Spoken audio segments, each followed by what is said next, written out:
오늘 함께 나눌 말씀 출애굽기 7장 14절 말씀입니다. 출애굽기 7장 14절입니다.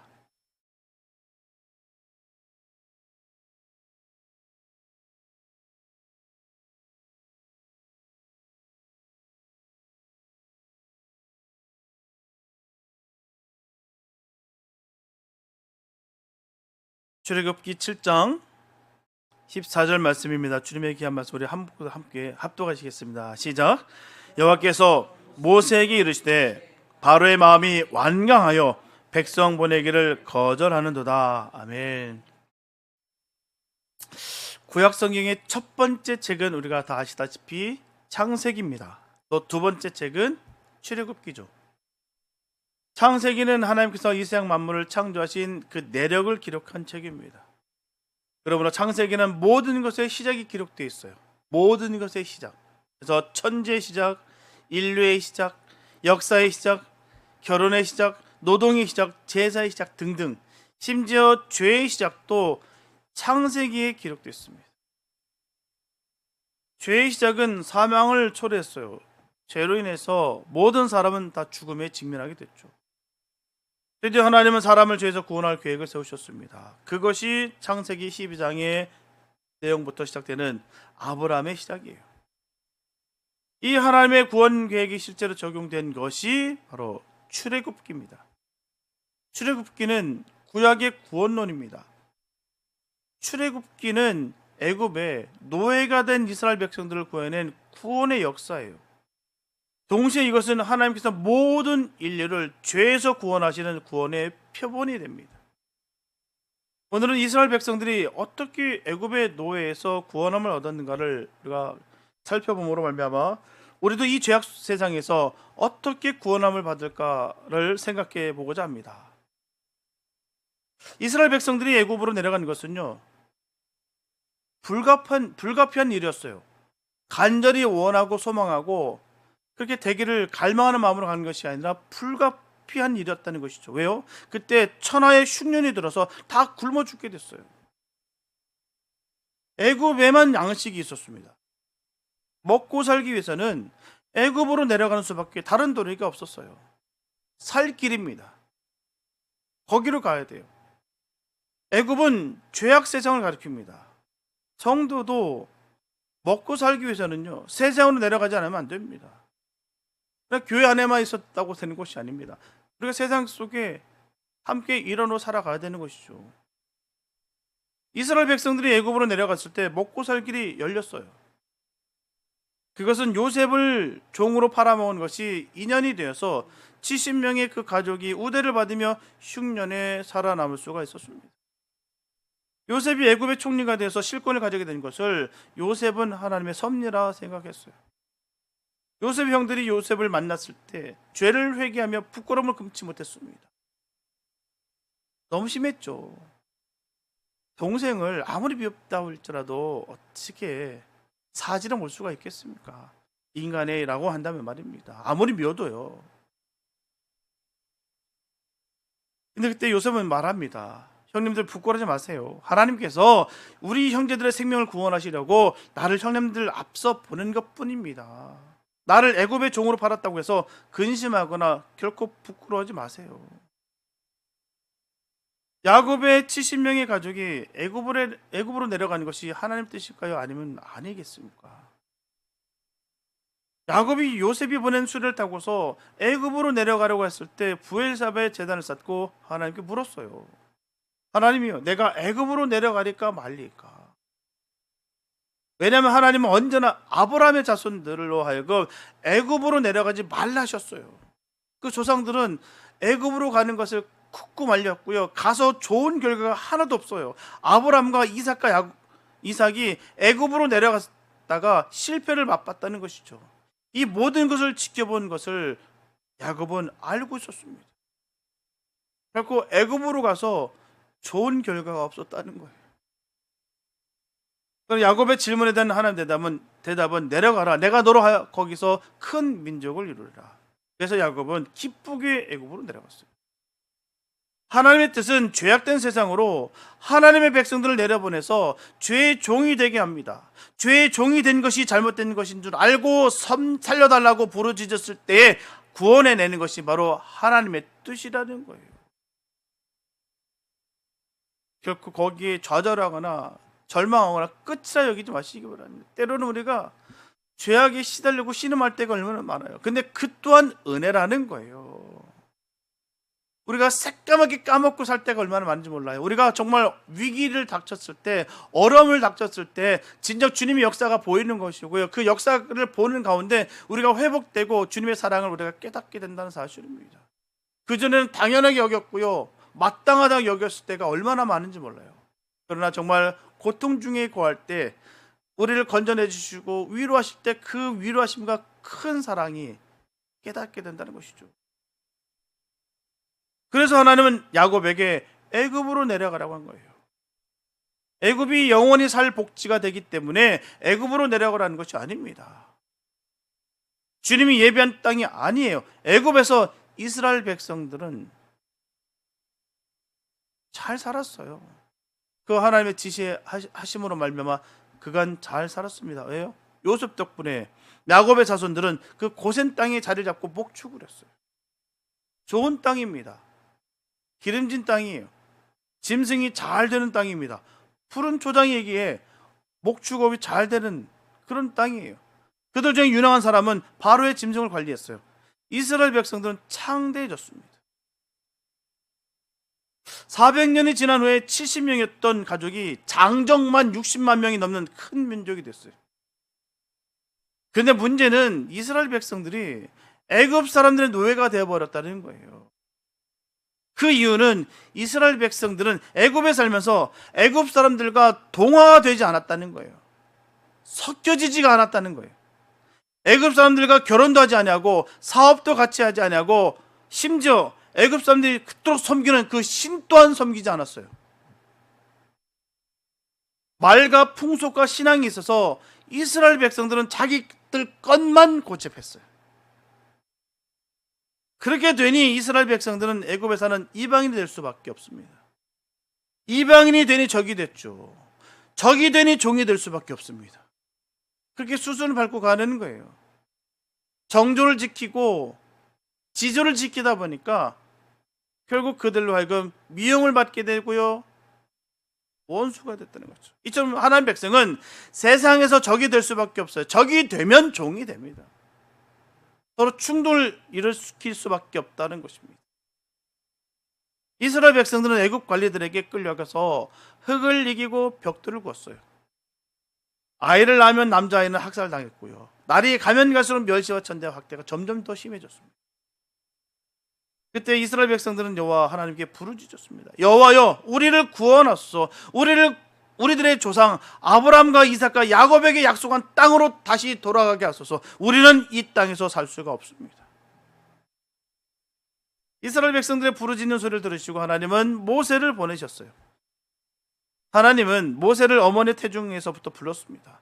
모세의 출생, 모세의 교육, 모세의 연단은 오직 하나님께서 이스라엘 백성을 바로 애굽에서 구원하기 위한 바로 특별한 섭리 가운데 예비한 그릇이었다라는 거예요. 그게 모세입니다. 모세는 80세에 하나님부터 부름을 받았어요. 모세는 이스라엘 민족을 구원하려고 나섰습니다. 모세가 맞서 싸워야 될 대상은요, 애굽왕 바로였어요. 모세와 바로는요 40년 동안 한 상에서 먹고 자란 형이요 아우였습니다. 가족입니다. 모세는 바로의 공주의 양자였고요, 바로는 바로 왕의 왕자였어요. 모세가 애굽의 왕이 될 마음이 있었다고 한다면 왕이 될 수도 있었습니다. 충분히 그럴 만한 존재였어요. 그러나 모세는 애굽 왕이 될 마음이 전혀 없었습니다. 모세는 하나님의 백성과 함께 고난받기를 원했다는 거예요. 모세는 자기가 누구라는 것을 분명히 알았습니다. 내가 누구며 왜 태어났으며 내가 이곳에 왜 성장됐고 내가 이곳에 보내진 이유가 분명히 있다는 것을 그는 알았다는 것이죠. 자기의 사명이 무엇이라는 것도 알았다는 거예요. 문제는 성도들 가운데는 자기가 누구라는 것을 모르는 사람이 참 많아요. 자기의 사명이 무엇이라는 것을 모르는 사람이 참 많아요. 그냥 무늬만 성도들이 많다는 얘기죠. 그냥 종교인들이 많다라는 거예요. 그냥 명칭은 그냥 교인이고 또한 직분을 받아서 그렇게 믿음 생활하고 있으나 결국 그 안에 주님의 영이 거하지 아니하시며 또한 자기 사명이 자기가 무슨 일을 해야 될 마땅히 해야 될 일을 대해서 전혀 생각지 않냐고 그렇게 살아가는 그럭저럭 그렇게 살아가는 사람들이 너무너무 많습니다. 너무 흔하게 보고 있다는 거예요. 그래서 오히려 그 모습이 자연스럽게 보이고요. 그 모습이 아주 마땅하게 보일 정도인 것입니다. 왜요? 많이들 그렇게 살아가니까. 다들 그렇게 살아가니까. 사명이 뭔지도 내가 누구인지도 모르고 그렇게 믿음 생활하는 사람들이 얼마나 많은지 몰라요. 만약 안다고 한다면은 절대로 그렇게 살 수가 없습니다. 정말 주님 앞에 부르짖고요. 늘 기도하고요. 예배에 충성하고요. 사명에 주신 것에 쓰임받는 것에 감사가 넘치고 주님으로 인해서 늘 위로받으며 승리를 이루는 그런 믿음 생활한다는 것입니다. 내가 누구이며 내 사명이 무엇인지를 아는 사람이냐면 말입니다. 모르기 때문에 그렇게 살아가고 있어요. 아니 그렇게 모르는 사람들이 태반입니다. 하나님의 아들이 세상의 왕이 되는 사람이 있어요. 하나님의 아들이 하나님의 백성을 구원해야 된다는 것을 모르는 사람이 있습니다. 결국 모세와 바로는 원수가 됐어요. 40년 동안 한 집에서 자란 형제요 친구가 결국 원수가 됐다는 것입니다. 이유는 이스라엘 백성을 구원하느냐 구원하지 않느냐 하는 문제가 딱 가로놓였기 때문이에요. 그냥 적당하게 그냥 타협하면서 그렇게 내 삶의 유익을 얻기 위해서 살아간다고 한다면 부딪히지 않는다면 결코 이 험난한 일들이 생기지 않습니다. 문제가 생기지 않아요. 그러나 구원하느냐 구원하지 않느냐 이 백성들 말이에요. 이 문제 때문에 모세는 바로와 형제의 의를 끊어야 됐고요. 친구의 우정을 저버려야만 했어요. 쉬운 게 아닙니다. 이것이 모세의 강점이기도 하고 약점이기도 했어요. 하나님께서 모세에게 너는 바로에게 가서 내 백성을 애굽에서 내보내라라는 말을 전하라고 했을 때 모세는 난색을 표명합니다. 나는 자신 없어요, 하나님. 말도 못합니다. 저 혀는 둔해서 표현을 못합니다. 나는 그런 말 할 수도 없어요. 바로가 나를 보면 죽일걸요? 이 비겁자, 이 배신자, 바로궁에서 40년을 먹고 자고 배우고 자라났는데 애굽 사람을 때려 죽여. 그리고 도망가서 40년 숨어 살았지. 그러고 나서 내 백성 내보내라고? 네가 사람이냐? 보온을 받았으면은 어찌 이렇게 반응할 수가 있겠어? 사람이라고 한다면 하나님의 백성을 구원하려고 하면 비겁자 배신자는 말을 듣게 됩니다. 하나님의 뜻을 행하려고 하면요 위선자 배신자는 말을 또한 듣게 돼요. 억울한 일을 당하는 것은 비일비재합니다. 아마 대부분 정말 믿음 지키기 위해서 최선을 다해서 주님 일을 섬기려 하는 모든 주님의 사람들에게 겪게 된 동일한 부분이에요. 억울한 소리, 애매한 소리, 정말 가슴 터질 만한 소리들을 듣게 됩니다. 없다고 할 수가 없어요. 정말 다 있습니다. 다 어떻게 저럴 수가 있을까?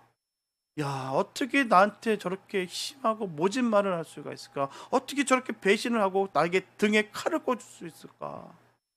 저렇게 음해하고 저렇게 치졸하게 공격할 수 있을까? 이런 일들은 너무너무 흔한 일입니다. 그게 되게 돼 있어요. 하나님 모세에게 용기를 북돋아 주셨습니다. 하나님은 모세에게 양치던 지팡이를 던지라고 하셨어요. 지팡이를 던졌더니 어떤 일이 벌어집니까? 뱀이 됐어요. 하나님은 뱀의 꼬리를 잡으라 했습니다. 뱀의 꼬리를 잡았더니만 다시 지팡이가 됐어요. 그래서 하나님께서 모세에게 사단과 인간의 지팡이를 제압할 능력을 주셨다는 것이에요. 하나님 모세의 손을 품에 넣으라 하셨을 때 품에 넣었더니 바로 그 손이 문둥이가 됐습니다. 다시 손을 품에 넣었더니만 성한 손이 됩니다. 그래서 하나님이 모세에게 심판권을 주신 표였어요. 모세는 그것을 보고서 하나님이 명령하신 대로만 한다면 무엇이든지 할 수 있다는 자신감을 가졌다는 거예요. 우리도 이런 믿음이 있게 되시기 바랍니다. 하나님께서 하시면 돼요. 내가 할 수 있는 것이 아닙니다. 내가 노력해서 되는 것도 아니고요. 하나님께서 길을 열어주시고 인도하시고 역사하시면 되게 돼 있어요. 그 어린 아이의 그런 부르짐 속에서도 하나님은 강력하게 역사하신다는 거예요. 그 주님의 역사심이 우리 삶 가운데 있게 되시기 예수 이름으로 축복합니다. 그래서 모세는 지팡이 하나만 들고서 바로 앞에 간 거예요. 어떻게 그 대국에, 그 패권 국가에, 그 제국 앞에 어찌 당당하게 모세가 갈 수 있겠습니까? 그 믿음이 그에게 세워졌다는 것이죠. 하나님 명령하신 대로 10가지 재앙을 선언했습니다. 첫 번째, 물이 피가 되는 재앙이었어요. 모세가 지팡이를 들어서 하수, 바로 나일강을 치자마자 물이 피로 변했고요. 고기가 죽고 물에서 악취가 났어요. 끔찍하죠. 사람들이 마실 물을 찾아서 하숫가를 파기 시작합니다. 끔찍합니다. 두 번째는 개구리 재앙이었어요. 아론의 지팡이를 잡고 손을 들어서 강가 또 운하와 모디에 펴자 개구리가 떼가 올라왔어요. 왕궁시나 평민 할 것 없이 침실, 침상, 화덕, 떡반죽 그릇에까지 이 개구리가 뛰어들었어요. 죽은 개구리에 썩는 냄새가 등천을 했습니다. 이 재앙이 생겼습니다. 아론이 지팡이를 잡고 손을 들어 땅을 쳤는데요. 그러자 땅에 있던 먼지가 다 이가 되어서 사람과 짐승에게 달라붙었어요. 네 번째는 파리 재앙이었습니다. 파리 떼가 바로의 궁과 신하들의 집과 애굽 전국에 덮쳐 피해가 이만저만 아니었어요. 다섯 번째, 생축의 악질 재앙이었습니다. 들에 있는 말, 나귀, 약대, 소, 양떼에게 악한 질병의 발생으로 인해서 수많은 가축이 쓰러져 죽었어요. 여섯 번째, 독종 재앙입니다. 모세가 바로 앞에서 풀무의 재를 둥금 쥐하여 하늘 향해서 딱 날려버리자 그 재가 찌끄리 돼서 사람과 짐승에 붙어 독종이 발생합니다. 사람과 짐승의 신음소리가 천지를 진동했어요. 일곱째, 우박 재앙이었습니다. 모세가 하늘을 향해서 지팡이를 들자 하늘에서 뇌성과 우박이 쏟아져 내렸습니다. 우박과 함께 불이 하늘에서 내려와 땅을 다 살라버립니다. 사람과 짐승과 채소와 나무와 산들이 우박에 깨어지고 다 불사람을 당했어요. 여덟 번째는 메뚜기 재앙이에요. 모세가 지팡이를 들자 동풍이 밤새도록 불더니만 메뚜기 떼가 덮쳤어요. 하늘과 땅이 보이지가 않습니다. 우박에 남은 그 채소와 그 나무 뿌리까지라도 이 메뚜기가 다 갉아먹었어요. 땅의 푸른 빛이 싹 다 사라졌습니다. 아홉 번째, 흑암 재앙이었습니다. 모세가 하늘을 향해 손을 들자 땅 위에 흑암이 임합니다. 사람과 사람이 서로 알아볼 수가 없어요. 사람들이 침상에서 일어나지 못합니다. 깜깜하니까 나갈 수가 없는 거예요. 하루 종일 깜깜하니까 말입니다. 열 번째, 장자 사망이었어요. 바로의 장자로부터 여종의 장자에게까지 사람, 짐승할 것 없이 처음 난 것들은 싹 다 죽음을 당합니다. 밤중에 애굽 전국에 곡성이 가득 찼어요. 그날 밤에 이스라엘 백성들은 구원함을 얻어서 애굽을 떠나왔어요. 이렇게 애굽은 망했습니다. 제국이에요. 어느 나라라도 이 애굽을 공격할 나라가 없었습니다. 패권 국가예요. 그 전 지역을 장악했던 어느 나라도 넘볼 수 없는 그 막강한 권력을 갖고 있었던 이 애굽이 망해버렸어요.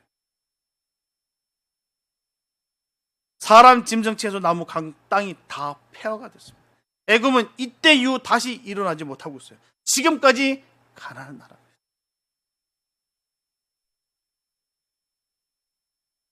원래 강한 나라였어요. 그냥 시시한 나라가 아닙니다. 정말 애굽은 강한 나라였어요. 부한 나라였습니다. 그 한 예로 피라미드를 보아 우리가 알 수가 있어요. 피라미드는요, 왕의 무덤입니다. 다녀와 보시는 분은 아실 거예요. 그 웅대함과 그 거대함을 말입니다. 그 중에서도 가장 큰 피라미드를 보게 되면 기자의 피라미드인데요. BC 2500년경에 세운 것입니다. 예수님 오시기 전에 2500년 전에 기자의 피라미드 밑바닥 한 면의 길이가 어떻게 되냐면 775피트, 바로 258m입니다. 높이가 481피트예요. 168m나 됩니다. 거대해요. 이 피라미드 하나만 봐도 그때 애굽의 군력이 얼마나 강력했다라는 것을 우리가 짐작하고도 남습니다. 보통 나라가 아니에요. 그런 부와 권력이 불과 며칠 사이에 싹 다 무너지고 말았어요. 자신했거든요. 어느 신도 우리 애굽을 이길 수 없다라고. 바로 자신이 신이 되어서 모든 것을 군림했던 그런 시대입니다. 지금도 애굽에 가보면 카이로에는 무덤의 도시라는 것을 볼 수가 있어요. 왜 애굽이 망했을까요? 하나님을 거역하고 하나님의 백성을 학대했기 때문에, 하나님의 심판을 받았기 때문이었어요. 그래도 이스라엘 백성은 심판받지 않았을까요? 이스라엘 백성들은 환난을 당했어요. 심판이 아닌 환난. 10가지 재앙 중에서 이스라엘 백성들과 애굽 사람들이 같은 당한 그 재앙이 있었고요, 애굽 사람들만 당한 재앙이 있었어요. 이스라엘 백성들과 애굽 사람들이 같이 당한 재앙은 이스라엘 백성들에게는 환난이었고요, 애굽 사람들에게 있어서는 심판이었어요. 이스라엘 백성들은 파리, 생축의 악질, 우박, 흑암, 장자 사망의 재앙은 받지 않았습니다. 하나님의 백성은 환난을 당하였죠. 환난을 통해서 믿음을 연단시킨다는 거예요. 우리도 환난을 두려워하지 마시기 바랍니다. 믿음이 더욱더 견고하게 되는 거예요. 이게 없이 이걸 다 무사 통과해서 그냥 지나가기 원하는 분들이 너무나도 많습니다. 그러나 분명한 사실은 하나님의 사람들은 반드시 믿음의 연단이 있습니다. 이것을 통과하느냐 통과하지 않느냐의 것이지, 핑계대고 난 다 한다, 난 믿음이 강하다라고 스스로 도취해서 그렇게 믿음 생활 대충 하시는 분들이 우리 주변에 얼마나 많은지 몰라요. 아닙니다. 이 시험을 통과한 자와 통과하지 않는 자는 극렬하게 나눠주게 됐어요. 환난이 없는 백성은 하나님의 백성이 아니에요. 환난은 피할 수가 없습니다. 그러나 두려워할 것이 없어요. 왜요? 성도에게는 주님이 계십니다. 곡식은 서리를 맞아야 있고요, 백합화는 가시에 찔려야 향기를 나타내는 거예요. 그러나 하나님을 거역하는 백성은 심판을 당합니다. 심판은 눈앞에 보면서도 심판은 피하지 못해요. 이유는 마음이 강팍하기 때문입니다. 시험 든 사람들의 전형적인 모습을 보십시오. 마음이 강팍합니다. 딱딱하게 굳어요. 아무리 설명하고 아무리 전하고 아무리 사랑을 나눈다 할지라도 그게 다 튕겨져 나가요. 왜요? 마음이 강팍하기 때문에, 딱딱하게 굳어있기 때문에 조금도 틈이 없어요. 바로가 심판을 피하지 못하는 것은 바로 마음이 강팍하기 때문이었습니다. 매를 맞으면 수그러지고 재산을 빼앗기면 무릎을 꿇어야 되는데, 마음이 강팍한 사람은 죽어도 무릎을 꿇지 않아요. 절대로 회개하지 않습니다. 어떻게든 방법을 찾으려고 노력하고요, 어떻게든 여기서 회피하려고 하지, 주님 앞에 철저하게 무릎 꿇고 회개하는 모습이 없다는 것이죠. 거기서 드러나는 거예요. 죄를 지었다고 고백은 하면서도 교만의 목은 굽히지 않아요. 회개가 아닙니다. 단순히 후회일 뿐이죠. 그래, 내가 몹쓸 짓 한 건 맞아. 그래, 내가 그때는 정말 내가 너무너무 잘못했어. 그러나 라고 늘 끊임없이 핑계댄다는 것이죠. 이거는 후회일 뿐이지 회개가 아닙니다. 마음이 강팍한 사람은 심판을 면치 못해요. 바로는 여러 번 자기가 범죄했다고 고백했어요. 고백 안 한 거 아닙니다. 분명히 그는 고백했어요. 그러면서도 불구하고 교만의 목은 결코 굽히지 않았다는 것이죠. 바로에 대한 심판은 모세의 입과 모세의 손을 통해서 내려졌습니다. 명령자는 하나님이요 수행자는 모세의 손이에요. 안타깝죠. 회개했으면 그만인데 회개하지 못해서 두들겨 맞아서 영영 회생불능한 어리석은 믿음의 탈락자들이 얼마나 많은지 모릅니다. 우리 집은 너무 많아요. 이제는 그 강을 건너서 다시는 돌아올 수 있는 기회조차도 상실돼 버린 안타까운 분들이 너무나 많아요. 이전보다 더 강팍해졌기 때문에 아무리 이제는 설득하고 전하고 해도 이게는 통하지가 않아요. 세상 사람들보다도 더 악해졌다는 것이죠. 모세는 그리스도의 모형이에요. 예수 그리스도는 세상을 심판하신 심판주가 되십니다. 모세는 바로가 끝까지 하나님의 명령에 복종하지 않을 것을 알았어요. 하나님께서 처음에 모세를 불러서 이 이스라엘을 구원하라고 하실 때 그 말씀을 해주셨습니다. 출애굽기 3장 19절과 20절에 보게 되면 내가 아노니 강한 손으로 치기 전에는 애굽 왕이 너희의 가기를 허락지 아니하다가 내가 내 손을 들어 애굽 중에 여러 가지 이적으로 그 나라를 친 후에야 그가 너희를 보내리라. 하나님은 미리 말씀해 주셨어요. 그렇다면 하나님께서 재앙을 10가지나 내릴 필요가 어디 있었을까요?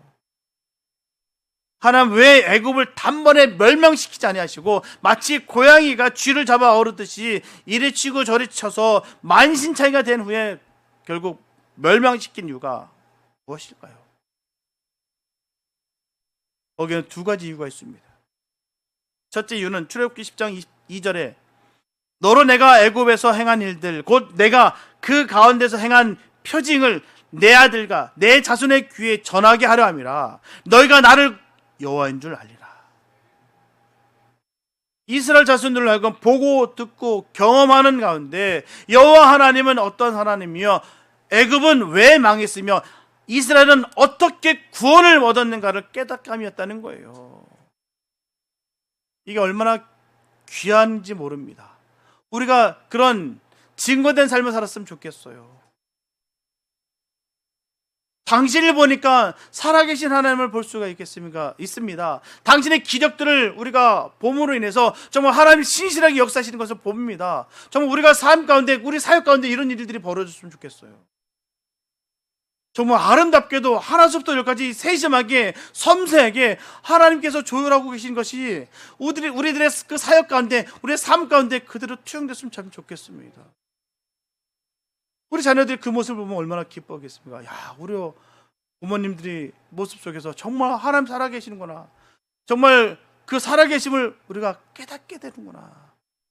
그 모습을 보게 되면요, 자식들이 믿음을 놓지 못합니다. 평생 주님 앞에 기도하고 무릎 꿇고 경배했더니만 그 부모님의 그 기도로 인하여 그 예배로 인하여 그 사역의 모습을 통해서 우리가 주님의 복을 받아 누리고 되는구나를 깨닫게 되는 것이 얼마나 값진지 몰라요. 분명 사실 하나님은 공짜가 없습니다. 틀림없어요.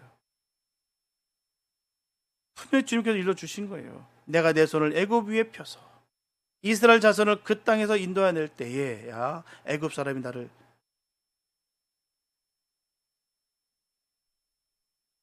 전하게 하렵니다. 너로 내가 애굽에 행한 일들 곧 내가 그 가운데서 행한 표징을 내 아들과 내 자손의 귀에 전하게 하렵니다. 너희가 나를 여호와인 줄 알리라. 하나님이 하나님인 줄 아는 것이 얼마나 귀한지 몰라요. 어떤 위기 상황 속에서 어떤 그 장벽 속에서 그 모든 것을 격파하고 뚫어가고 승리를 이뤄가는 그 과정을 주님께서 인도하고 계심을 보여주는 것이 얼마나 하나님을 하나님인 줄 알게 하심이라는 것입니다. 그런 믿음의 자녀들은 승리한다는 거예요. 둘째 이유가 출애굽기 7장 5절에 보면요, 내가 내 손을 애굽 위에 펴서 이스라엘 자손을 그 땅에서 인도해야 될 때야 애굽 사람이 나를 여호와인 줄 알리라. 애굽 사람들에게 하나님을 하나님인 줄 알게 하심이었다는 거예요. 이 말씀이 뭐겠습니까? 애굽 사람들 가운데서도 구원할 자는 구원하신다는 말이에요. 이방인이기 때문에 지옥의 불쏘시개로만 사용할 것이다 라는 것이 아니라 그 이방인들 중에서도 하나님을 섬기는 그들에게 그들을 구원시키겠다는 거예요.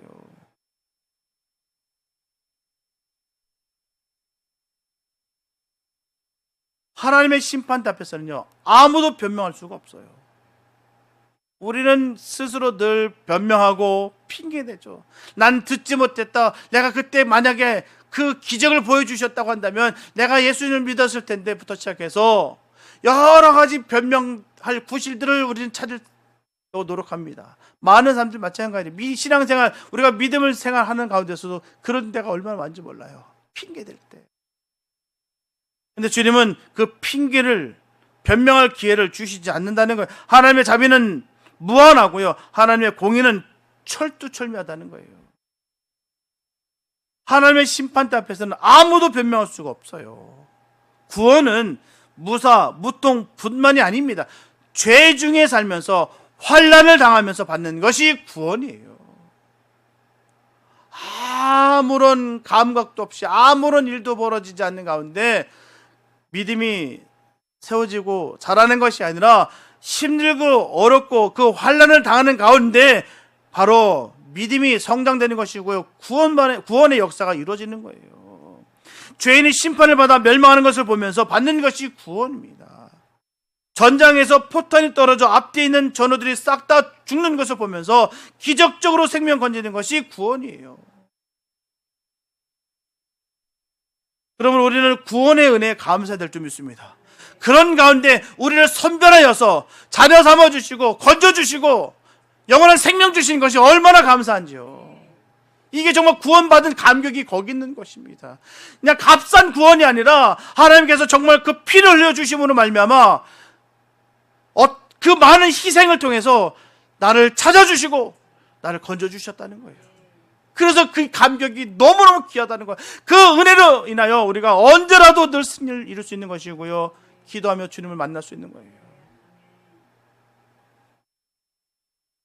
구원은 전적으로 하나님 손에 달렸습니다. 그렇다 할지라도 사람이 하나님의 구원의 성취를 위해서 최선을 다해야 되는 것입니다. 은혜를 받았으면요, 최선을 다하게 돼 있어요. 그 구원의 가치를 알면 목숨을 걸고 주님의 일들을 감당하게 돼 있습니다. 모세는 이스라엘 백성을 구원하기 위해서 전심전력을 투구했어요. 그들이 하나님 능력을 믿지 못하고 거역하려고 할 때 자기 생명을 대신 내어놓고서 이스라엘 백성을 구원해달라고 하나님께 간절히 간구했어요. 모세가 이스라엘 백성들을 구원해야 되는 데는 많은 위험과 유혹이 따랐습니다. 그것은 우박도 아니요, 흑암도 아니고요, 독종도 아니었습니다. 그것은 바로 타협 아니었어요. 바로의 그 타협. 바로는 모세에게 3번이나 타협안을 내놓았습니다. 첫 번째 타협은요, 4번째 재앙 후에 내어놓았습니다. 여호와께 희생을 드리되 멀리 가지 말고 여기서 드려라. 내가 도와줄게. 내가 보호해 줄게. 내가 협력해 줄게. 그러니 멀리 가지 말고 여기서 드려. 여기서 예배 드려. 더 삐까뻔쩍하게 멋지게 아주 화려하게 내가 제단도 지어주고 내가 성전도 지어줄 테니까 여기서 드려. 두 번째 타협은요, 8번째 재앙 후에 어린 아이들은 두고 남정들만 가라. 아이들은 여기서 둬. 그 광야길 힘든데 거길 뭐로 끌고 들어가. 어른들만 가면 되잖아. 애들은 둬. 내가 잘 키울게. 내가 잘 보호할게. 내가 우리 국력을 통해서 이 아이들 잘 키워낼게. 그러니 어른들만 가. 3번째 타협안은 9번째 재앙 후에 가서 여호와께 희생을 드리되 양과 소는 두고 가라. 그냥 너희 하나님이 강력하시고 위대하시니까 분명히 너희들 가는 곳에 풍족하게 계실 거야. 그러니까 그 재산들은 두고 가. 바로의 타협안은 선심을 쓰는 것 같이 보입니다. 아주 달콤하고요, 정말 좋아 보입니다. 양보를 하는 것 같이 보여요. 요구를 다 들어주는 것 같이 보입니다. 사실은 그게 아니에요. 핵심은 빼고 허락한 것 같이 합니다. 알맹이는 빼고 선심을 쓰는 것 같이 한다는 것이죠. 여기에 넘어가면 수많은 미혹과 유혹은 그렇습니다. 달콤하게 미혹하는 거예요. 마음에 혹 뺏길 만큼 그렇게 우리를 빼앗는 것입니다. 그게 미혹이에요. 멀리 가지 않고 애굽에서 하나님께 제사를 드리면 어떤 일이 벌어질까요? 소, 말, 짐승, 강을 숭배하는 그 애굽 사람들과 막 결전이 벌어질 거예요. 종교 싸움은요, 피를 발끝이랍니다. 아이들을 두고 가면 어떻게 될까요? 자식 때문에 다시 돌아옵니다. 소, 양을 두고 가면 어떻게 될까요? 영원히 애굽을 떠날 수 없게 될 것입니다. 영원히 애굽을 떠나지 못하면 영원히 애굽의 노예로 남게 될 거예요. 타협 안에는 인정사정에 사탕발림이 있어요. 인정사정에 그 사탕발림 때문에 타협 안에 동의하면 영원한 수렁에 빠지고 마는 거예요. 인정사정 때문에 다 넘어갑니다. 아닌 건 아니고요. 내 믿음에서 독이 되는 것은 끊어내야 되는 거예요. 자꾸 정에 이끌려가지고요. 인정, 사정에 이끌려가지고 자꾸 흐려진다는 거예요. 왜 하나님께서 그렇게 하셨을까를 보기 이전에 자꾸 인정, 사정으로 자꾸 얘기를 합니다. 그게 사탕발림이라는 거예요. 왜 하나님께서 그렇게 끊어내셨을까? 왜 하나님께서 그렇게 잘라내셨을까? 그걸 바라봐야 되는데 그걸 바라보는 것이 아니라 인정사정을 보는 거예요. 인정으로, 사정으로. 사탕발림이 바로 거기 있는 거예요. 그래서 타협하는 것입니다.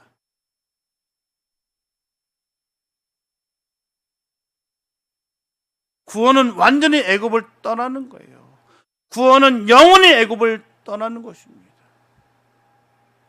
타협하는 관이에요.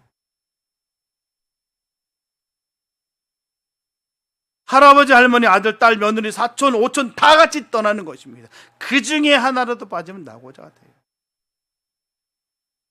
사람뿐 아니라 소와 말과 짐승과 가진 것 전부 들고 나와야 돼요. 롯의 처는요, 뒤를 돌아보다가 소금 기둥이 됐어요. 타협하는 천마디에 거절해야 됩니다. 애굽을 완전히 떠나야 됩니다. 그것이 사는 길이에요.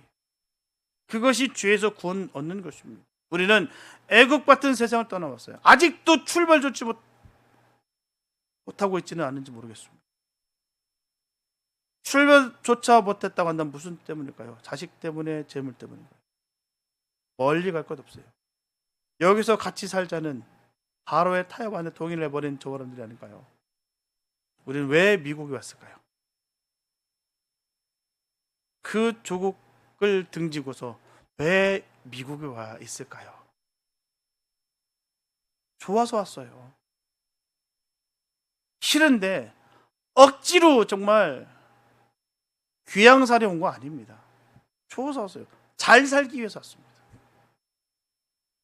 정말 시베리아에서 정말 버림받아서 그 땅을 파가지고 생존했던 우리 고려인들이 있습니다. 그분들은 정말 생존한 거예요. 버려진 사람들입니다. 그래서 중앙아시아에 버려진 우리 조상들이 얼마나 많습니까? 그분들은 척박하고 살 수 없는 그곳에서 정말 땅을 파서 들어가서 두더지처럼 그 추위와 더위를 피하고 그 가운데서 땅을 일고 살았습니다. 잘 살기 위해서 그곳 간 거 아니에요. 생존했습니다.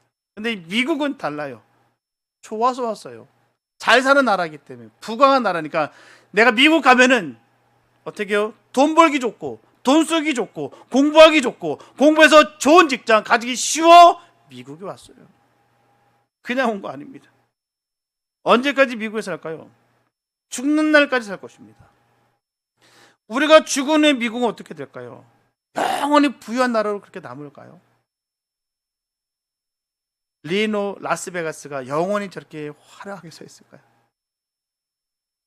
뉴욕, 시카고, 로스앤젤레스, 샌프란시스코의 그 빌딩들이 영원히 저렇게 서 있을까요? 미국의 아름다운 산과 바다와 강과 호수가 영원히 존재할까요? 무너질 날이 올 것입니다. 왜요? 죄와 오염이 가득 차면 폭파될 날이 올 것이라는 거예요. 세상의 종말의 징조는 한두 가지가 아닙니다. 그래서 우리는 언제든 주님 명령 따라 떠날 수 있는 준비를 하며 살아야 되는 거예요. 비록 이곳에 살지만 주님이 원하시는 곳을 늘 기억하면서 천국 소망으로 늘 살아가야 될 줄 믿습니다. 우리를 돌아갈 본향이 있어요. 떠나려면 동화가 안 돼야 됩니다. 종로를 타는 한이 있다 할지라도 동화가 안 돼야 되는 거예요. 새 속에 물들지 말아야 됩니다. 떠나려면 타협 안은 거절해야 되는 거예요. 자식을 빼앗기고 재물을 빼앗기고 생명의 위협을 당한 일이 있다 할지라도 타협 안에 동의하면 안 됩니다. 교회까지 가서 기도할 필요가 뭐 있어. 집에서 기도하면 되지. 얼마나 편해. 굳이 교회까지 가서 기도할 필요가 뭐가 있어. 예배 드릴 이유가 뭐가 있어. 우리 온 식구 다 교회 갈 필요 뭐 있어. 그냥 대표 한 명만 가. 당신이 먼저 가서 기도해. 우리 위해서 기도하면 되잖아. 당신 천국 올라갈 때 발목 잡고 올라갈 테니까 당신만 기도하면 되지. 가. 매주일 주일 교회 갈 거 뭐 있어. 그냥 한두 주일 한 번만 가. 이러저러한 타협 안에 동의하면 영원히 애굽과 같은 세상을 떠나지 못합니다. 이스라엘 백성들이 애굽에 내려간 지가 430년이 되는 정월 14일 저녁, 모세는 이스라엘 백성들에게 양을 잡아 그 피를 문설주와 문인방에 바르고 했어요.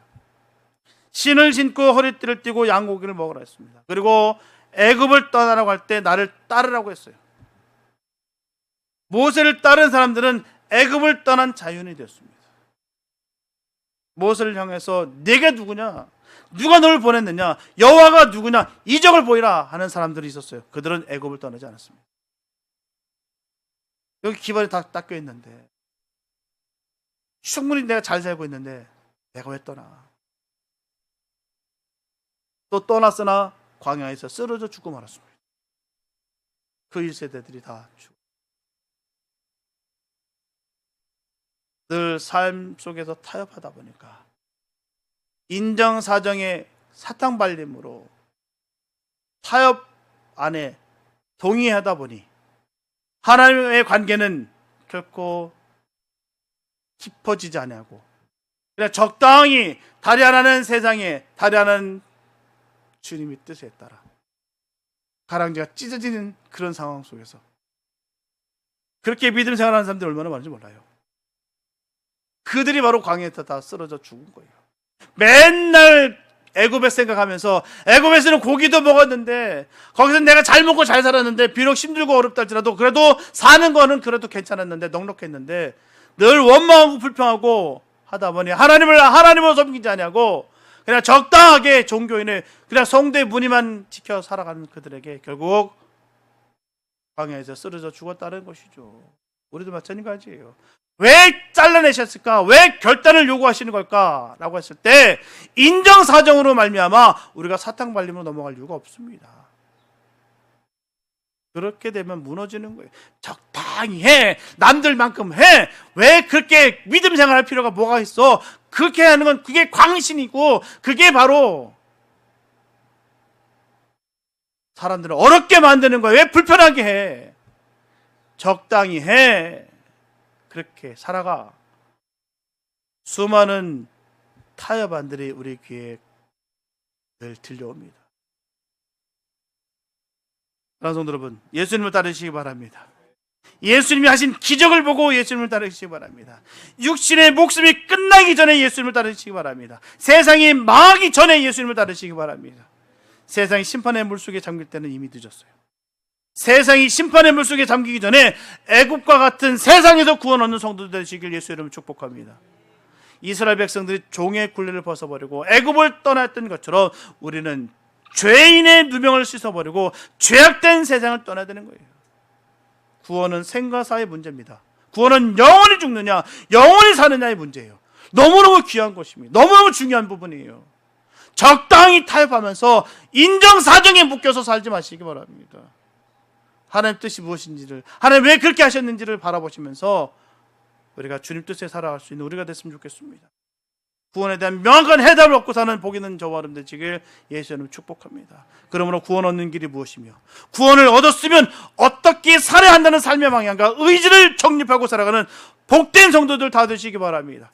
그래서 내 속에 함께 계시고 동행하시는 좋으신 이 하나님을 늘 자랑할 수 있는 삶이 되시기를 예수님 이름으로 축원합니다. 기도합니다. 사랑하는 주님 감사합니다. 아버지, 주님께서 인도하시니 주님 그 뜻을 따라 우리는 동행합니다. 하나님, 힘들고 어렵다 할지라도 하나님 결코 세상 것에 사단과 우리는 타협하지 않습니다. 하나님 결단하고 나아갑니다. 하나님 끊고 나아갑니다. 인정과 사정의 그 사탕 발림에 우리는 타협할 수 없습니다. 하나님, 주의 뜻을 따라 살아갈 수 있는 우리가 되게 도와주시옵소서. 결단하고 철저하게 주님 편에 서서 그 길을 걸어갈 수 있는 우리 모두가 되게 하여 주시옵소서. 하나님, 그 뜻을 이루기 원합니다. 하나님, 우리를 마음껏 사용하시고 은혜 베풀어 주시옵소서. 마음껏 은혜를 마음껏 누릴 수 있는 참담 복 있는 삶 되게 축복하여 주시옵소서. 지혜의 역사심이 넘치는 그 삶을 살아갈 수 있는 우리 모두가 될 것을 간절히 믿사옵고 우리를 구원하신 예수님의 이름으로 기도했습니다.